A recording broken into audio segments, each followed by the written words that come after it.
জায়গায় গোলমালের পুরনো ইতিহাস রয়েছে। এই সাবরা থেকে মোহনপুর যাওয়ার ওই রাস্তা, ওই অঞ্চলে গোলমাল হয় মাঝে মাঝে। সেই জায়গায় কেন কঠোর নিরাপত্তা ব্যবস্থা নেওয়া হলো না? তাই আমি মনে করি অবিলম্বে সেখানে যারা এই কাজের জন্য দায়ী তাদের তো অ্যারেস্ট হওয়া উচিত, এমনকি পুলিশ প্রশাসনেরও অবিলম্বে সাসপেন্ড হওয়া উচিত। আর সবচেয়ে বড় কথা, একটু আগে যে ভদ্রলোক বললেন যে কাকে নাকি জয় শ্রীরাম বলানো হয়েছিল, ওকে আগে ইন্টারোগেশন করা উচিত পুলিশ কাস্টডিতে নিয়ে গিয়ে। দেখিয়ে দিন কাকে বলা হয়েছিল জয় শ্রীরাম। একদম মিথ্যে কথা। সাবরা অঞ্চলে বিশেষ সম্প্রদায়ের মানুষ বাস করে, বাকিরা কেউই ওখানে ঝামেলা করতে যায় না। এরা ইচ্ছে করে গোলমাল বাঁধাচ্ছে। আসলে এরা বুঝে গেছে নির্বাচনে এরা হারবে, আইপ্যাক কোম্পানি ছেড়ে দিয়ে পালিয়ে গেছে।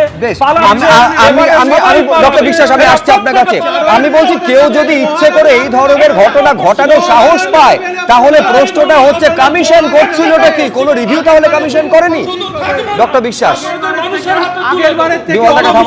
বিশ্বাস দেখুন, প্রথম কথা হচ্ছে যে বিজেপির প্রার্থী বাইক বাহিনীর নিষেধাজ্ঞা নির্বাচন কমিশনে থাকা সত্ত্বেও বাইক মিছিল করেছিল, অবিলম্বে নির্বাচন কমিশনে তাকে জিজ্ঞাসা করা উচিত সেই প্রার্থীকে যে সে কি করে আইন ভেঙেছিল। ১। ২ নম্বর হচ্ছে ডিজি, কমিশনার, 14 জন এসপি, 400 আধিকারিককে নির্বাচন কমিশন চেঞ্জ করেছে। ফলে এখন আইন শৃঙ্খলা রক্ষার সম্পূর্ণ দায়িত্ব নির্বাচন কমিশনকে নিতে হবে।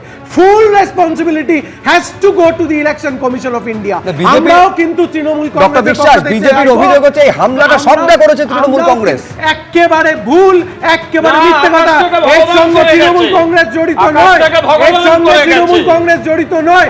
আজকে নির্বাচন কমিশন কেন 400 আধিকারিককে চেঞ্জ করার পর, 400 আধিকারিককে চেঞ্জ করার পর ওই দায়িত্বকার যেহেতু হারতে চলেছে, যেহেতু চারই মে আসুন না, 4ই মে হবে তো 4 থেকে আমাদের এটাই প্রশ্ন যে 4ঠা মে আসতে আসতে কতগুলো হিংসার ছবি আমাদের দেখতে হবে।